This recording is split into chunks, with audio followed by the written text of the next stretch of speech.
Chris, may lakad ka ba ngayon? Tanong ng ina niya. Oo, Nay, meron ho. Marami po akong gagawin ngayong araw. Sagot naman ni Chris. Chris, mag-iingat ka sa kung anumang gagawin mo ngayong araw. Pansin kong delikado yung mga pinag-iisip mo. Yung matandang yung Chris, huwag mo na lang yung pansinin. Kapag napunta pa ulit ito sa merkadong pinagtitindahan natin, kawawa naman yun. Tanda-tanda na eh. Dagdag pa ng ama ni Chris. Oo, Tay. Pasensya na ho ulit kayo sa ginawa ko kahapon. Sagot nito. Matapos nilang makapag-usap ay siya namang pag-alis ng mga magulang ni Chris upang magtrabaho. Marami kasing isda ang paparating, kaya napaaga ang lakad ng kanyang mga magulang. Sa pag-alis ng mga magulang ni Chris ay ang paghanda niya sa kanyang gagawing lakad. Nais niyang tuntunin ang kinaroroonan ng bahay ng matandang aswang upang kausapin ito. Nais niyang dalhin muna sa magandang pakikipag-usap ang matanda upang maiwasan ang mga pangyayaring hindi inaasahan. Inumpisahan muna ni Chris na hanapin ang matandang yun sa simbahan kung saan niya ito unang nakita. Matindi ang ginawang pagtatanong ni Chris sa mga taong napapadpad sa simbahan. Nilibot na rin niya ang buong lugar upang magbakasakaling masilayang muli ang matandang nagtitinda ng karne ng tao. Sa paglipas ng oras, ay bigo pa rin ang binatilyo sa kanyang hinahanap. Chris, maaring lumipat na ang iyong hinahanap sa ibang lugar. Ayaw na ayaw ng mga aswang na matunugan sila sa kanilang gawain. Kung nagnanais din ito na makipaghigante sa iyong ginawa, ay maaaring nagmamasid ito sa merkado na inyong pinagbebentahan ng mga isda. Wika ni Maria sa kanyang isipan. Sumapit ang hapon at bigo ang binatilyo sa paghahanap sa matandang aswang. Habang siya ay naglalakad papauwi, ay napagpasyahan niyang dumaan muna sa kanilang tindahan. Pagdating niya sa merkado, ay pansin ni Chris ang dami ng taong naroon sa merkado. Nay, medyo mahuhuli po ako ng uwi mamaya. Yung susi ho nasa trangka ng pinto. Iwan niyo na lang ho doon sa aking pinagkukunan. Paalam ni Chris sa kanyang ina. Hindi pa man nakakasagot ang ina ni Chris, ay bigla namang lumisan ang binatilyo. Animoy nagmamadali ito sa kung saan man ito tutungo. Habang tumatakbo si Chris, ay meron ng pumasok na ideya sa kanyang isipan sa kung saan ang maaaring kinaroroonan ng matanda. Nang marating niya ang isang sapa di kalayuan sa kanilang merkado, ay meron siyang napansing isang palayan na merong bakas ng daanan sa dulo nito. Sa masukal na gubat ng palayan ay sumuot si Chris upang ipagpatuloy ang kanyang paghahanap sa matandang aswang. Kahit napakalalim ng putik sa lugar na yon, ay hindi ito alintana para kay Chris. Nananatiling pursigido ang kanyang loob sa paghahanap sa matanda.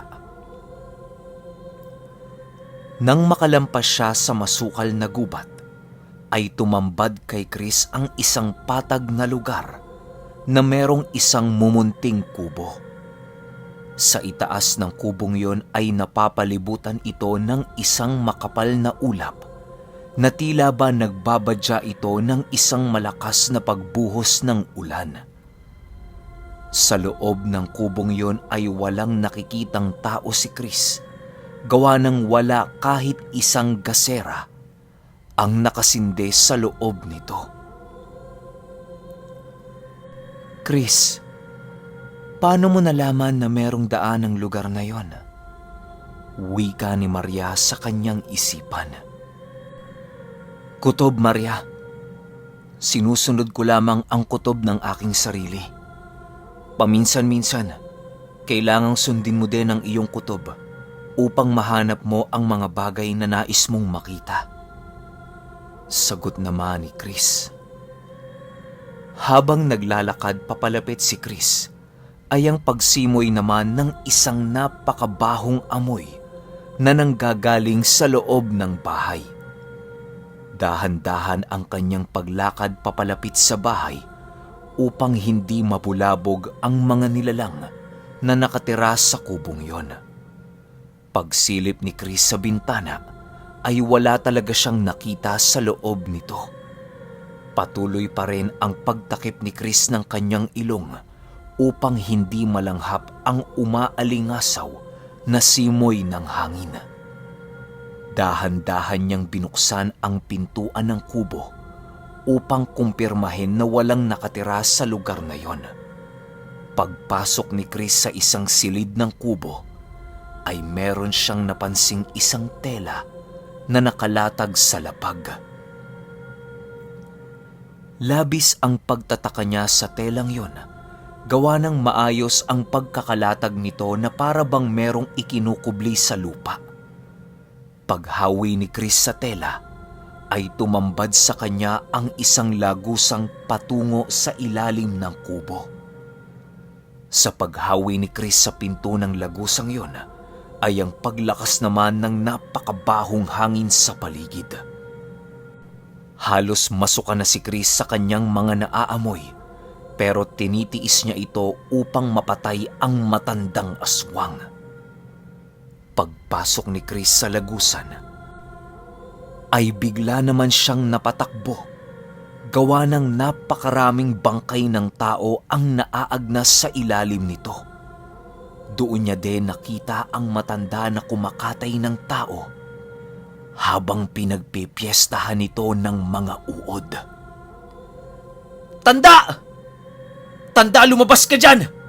Alam kong nandiyan ka sa ilalim ng iyong kubo! Labas! Sigaw ni Chris. Ilang minuto pang naghintay si Chris sa labas ng kubo ng matanda hanggang sa dumating ang oras na lumabas na nga ito sa kanyang lungga. Nag-aangil ang matandang yon habang dahan-dahang lumalabas sa kanyang kubo. Nang nagkatinginan silang dalawa ni Chris, ay halos masuka ang binatilyo sa kanyang mga nakita. Nasipat niya kasi ang matandang yon na merong kinakaing karne ng tao na punong-puno ng uod. Anong ginagawa mo dito, iyo? Hindi mo ba alam na delikadong maglakad ng nag-iisa kapag gabi? Tanong ng matanda. Hindi ako naligaw sa lugar na to. Sadyang hinanap ko ang iyong pinagtataguan upang matigil na yang kademonyohang pinaggagawa mo. Hindi ko hahayaang mabiktima mo ang kahit na sinong mahal ko sa buhay. Gigil na salita ni Chris sa matanda. Kasabay ng pagwika ng binatilyo ay ang pagtawa naman ng malakas ng matandang kanyang kausap. Hinayaan lamang ito ni Chris at itinuon niya ang kanyang wisyo sa pagtataas ng kanyang puder sa katawan. Matapos niyang makausal para sa proteksyon ng kanyang sarili, ay biglang nagwika ang matanda ng, "Walang silbi yan, iyo. Hindi mo ba natatandaan yung sinabi ko sa iyo noong nakaraan? Hayaan mong ipakita ko sa iyo ang ibig kong sabihin." Matapos makasagot ng matanda, ay ang pag-iba ng buong kaanyuan nito sa harap mismo ni Chris. Ibinuhos ng matanda ang napakaraming maiitim na dugo ng tao sa buong katawan nito habang nag-uusal. Tinanggal na din ng matandang yon ang kanyang buong damit sa harap mismo ni Chris. Chris, mag-iingat ka. Hindi ordinaryong ginagawa ng matandang yan. Ang pagbuhos ng dugo sa katawan ng isang aswang ay nangangahulugan lamang na ang demonyo ang tinatawag nito upang mangibabaw sa kanyang katauhan. Wika ni Maria sa kanyang isipan. Dahil sa narinig ni Chris ay pinili niyang palitawin na ang kanyang dimen-dimen upang masamahan siya nito sa kanyang magiging laban. Nananatiling nakatayo lang si Chris sa kanyang kinaroroonan habang pinagmamasdan ang susunod na gagawin ng matanda. Sa pagkawala ng saplot ay siya namang pagkulubot ng buong balat nito. Habang papalakas ang usal ng matanda, agad namang gumawa ng hakbang si Chris upang mapaslang ito nang hindi gumagamit ng kanyang aral. Sa pagsugod ni Chris sa matanda, ay bigla siyang napatigil nang masipat niya ang pagngisi nito. Animoy ang pagngisi ng matanda na nasa kanyang harapan ay maihahalin tulad na sa isang demonyo. Nanlilisik ang mga mata nito habang dahan-dahang nalalagas ang mga ordinaryo nitong mga ngipin.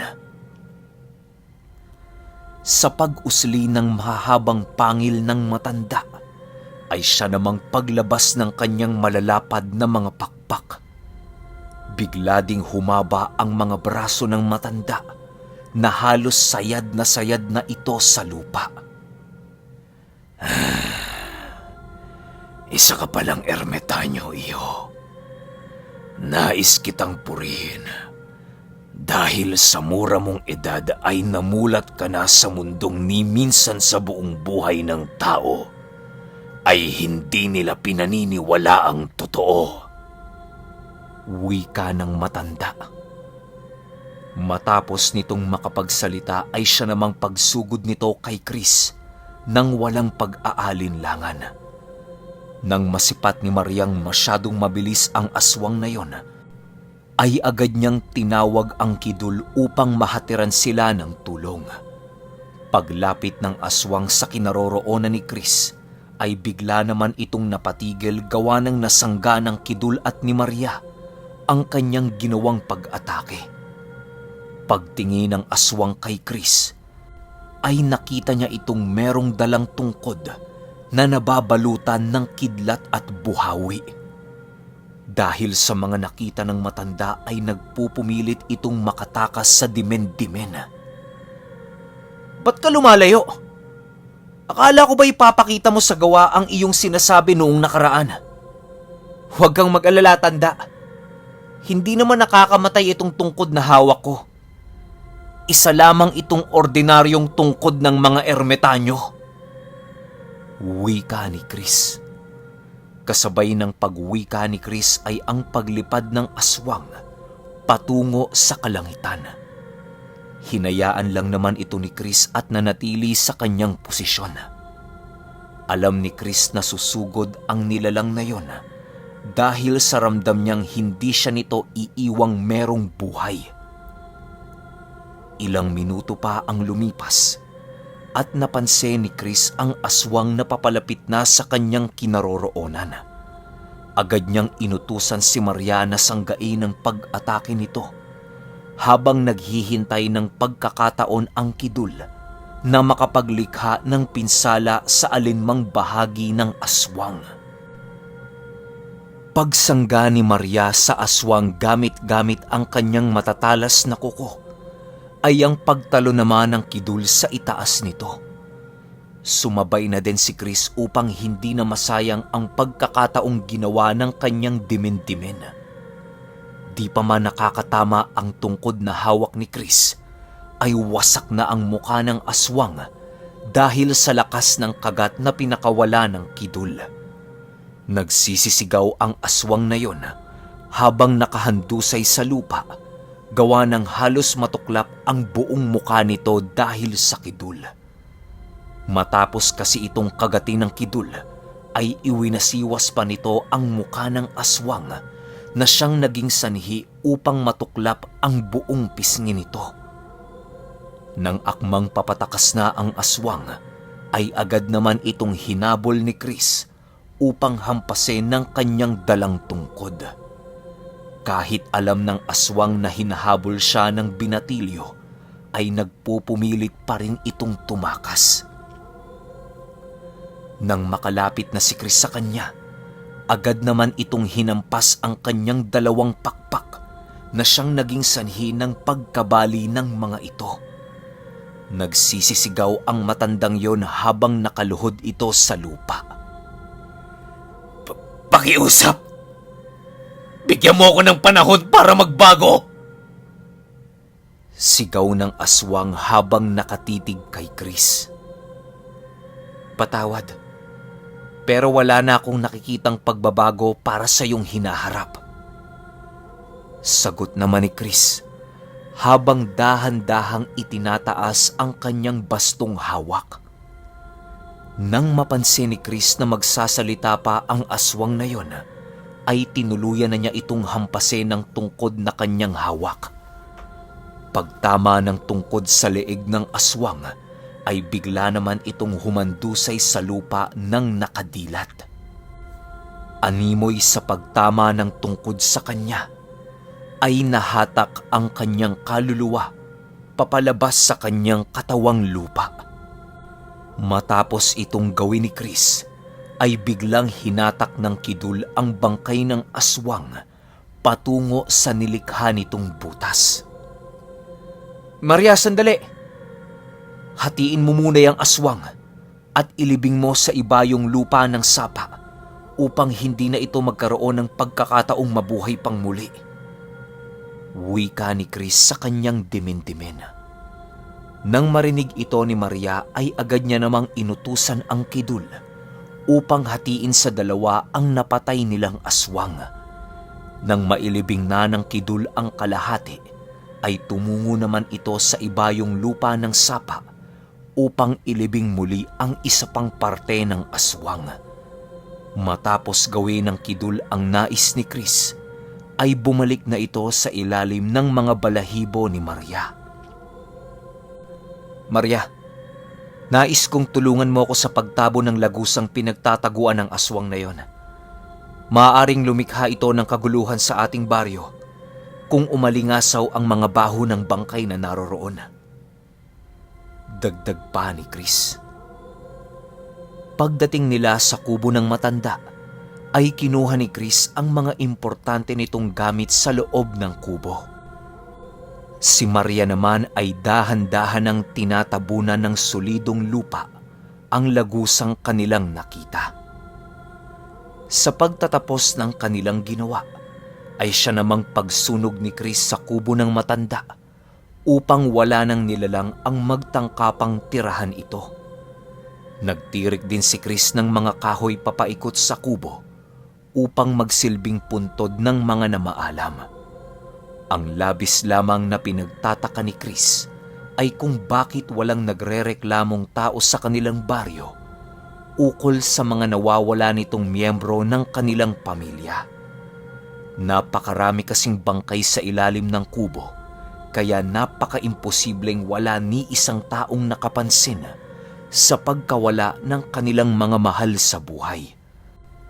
Maaaring merong ginawang hindi kaaya-aya ang aswang na yon bago niya gawin ang kanyang pakay. Ang isa pang palaisipan para kay Chris ay kung bakit nais ng matandang pakainin ang mga ordinaryong tao ng karneng kanyang nilagyan ng sabulag. Sa paglalakad ni Chris papalabas sa lugar na kanyang tinungo, ay napakaraming katanungan ang bumalot sa kanyang isipan. Nang papalabas na siya sa masukal na daan patungong palayan, ay biglang lumitaw si Hermano at si Tandang Uben sa kanyang harapan. Makmak! Masyado ka atang abala matapos ang iyong pagsasanay. Wika ni Tandang Uben. Nang makita ni Chris ang kanyang mga naging maestro sa pagsasanay, ay halos hindi ito makagalaw sa kanyang kinaroroonan. Ginagawa ko lang ho ang nararapat, Mang Uben. Bakit ho kayo naparito? At saan ho kayo nanggaling? Nagtatakang sagot ni Chris. Nakakonekta ang isipan ng bawat piniling ermitanyo sa bawat isa. Wala kami ngayon sa harapan mo, bagkus ay nasa isipan mo kami. Meron lang kaming sasabihin sa iyong importante, kaya kami naparito. Nais kong malaman mo, Makmak, na meron tayong gaganaping pulong sa huling Biyernes ng taon. Palagi mong pakatatandaan ang petsang yan dahil merong nakalaan na kaparusahan kapag nabigo kang pumunta sa ating pagpupulong. Habang narito ka sa lugar ng iyong mga magulang, ay iwasan mong humakot ng mga kalaban. Kung maaari ay huwag kang gumawa ng hakbang hanggat hindi nalalagay sa alanganin ang buhay mo o ng iyong mga magulang. Dagdag naman ni Tandang Uben. O Makmak, palagi mong tatandaan yan ha. Mag-iingat ka sa lakad mo. Paalam. Dagdag naman ni Hermano. Kasabay ng pag-uwika ni Hermano ay ang pagkawala ng mga ermitanyo sa harap ni Chris. Ilang minuto pang hindi nakagalaw si Chris, gawa ng labis siyang nag-aalala para sa pulong na kanyang pupuntahan. Nang tuluyan na siyang nakalabas sa gubat, ay agad naman siyang tumakbo upang marating ng mas maaga ang kanilang bahay. Pagpasok niya sa kanilang bahay, ay nadatnan niya ang kanyang ama na nagluluto ng mga kakanin. Agad naman niya itong nilapitan upang samahan sa ginagawa nitong trabaho. Tay, ba't hindi pa kayo natutulog? Tsaka, kakanin? Hindi naman linggo bukas ah. Nagtatakang tanong ni Chris sa kanyang ama. Ano ka ba namang, Chris? Kaarawan bukas ng ina mo. Pinaghahandaan ko lamang upang kahit papaano matuwa naman ang iyong ina sa kanyang araw. Ibaba mo muna yung tungkod mong dala at tulungan mo na ako rito para matapos natin to ng mas maaga. Sagot naman ng ama ni Chris. Dali-dali namang tinugon ni Chris ang sinabi ng kanyang ama. Biglang nawala ang pagod ni Chris noong mga oras na yon dahil sa masayang araw pala ang naghihintay sa kanya kinabukasan. Napakarami nilang kakaining niluto na halos inabot na sila ng 3:00 ng madaling araw. Si Chris ang nagbabayo ng mga lamang kahoy na kanilang gagamitin sa mga ginagawa nilang kakanin. Ang ama naman ni Chris ang siyang bumabalot ng mga nabayo nito sa dahon ng saging. Pagsapit ng 4:00 ay natapos na nila Chris ang kanilang ginagawang paghahanda. Dahil sa pagod ni Chris, ay hindi na nito namalayang nakatulog na pala siya sa bayuhan. Ang ama naman niya ay hindi nagawang matulog hanggat hindi pa tapos ang kanyang ginagawang handa para sa kanyang pinakamamahal na asawa. Okay, kita-kits sa finale. Salamat.